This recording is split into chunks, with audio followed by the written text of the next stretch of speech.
Also contributing to this wild political year is the unexpected election for the U.S. Senate seat formerly held by Al Franken. There are two major contenders. Governor Mark Dayton appointed Tina Smith to fill the seat after Franken resigned. State Senator Karin Housley is the Republican candidate. Our Esme Murphy is here with a look at a race being closely watched around the country. This is a big deal, Esme. Absolutely, Frank. The race is easily expected to top the $40 million raised and spent in Senator Franken's last race for re-election in 2014. The two endorsed candidates are not widely known, but they are working hard to change that.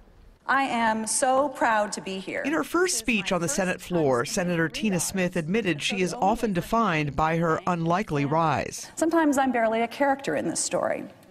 Instead, it's about a man who held the seat before me, a man I consider to be a good friend.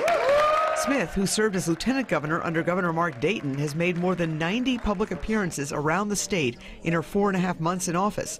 She says the top concern of voters is high health care costs. Those kinds of issues determine whether a family has the opportunity to do well or whether they don't. And that's what I'm going to be talking about. It just comes down to what the message is. Senator Smith is facing Minnesota Republican State Senator Karin Housley, who entered the race just days after Senator Franken announced his resignation. I knew our message was good from day one, and I knew that I could beat Tina Smith, so I just jumped and started the campaign that day. Housley, who was first elected to the Minnesota State Senate from Stillwater in 2012, is a strong supporter of President Trump.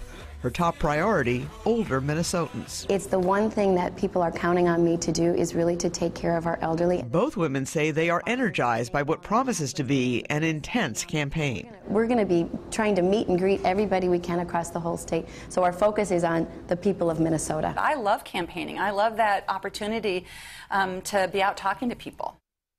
And Senator Smith does have a significant primary opponent in Professor Richard Painter, a prominent critic of President Trump's and a former attorney in President George W. Bush's administration. Yeah, sure is interesting, to say the least. All right, thanks, Esme.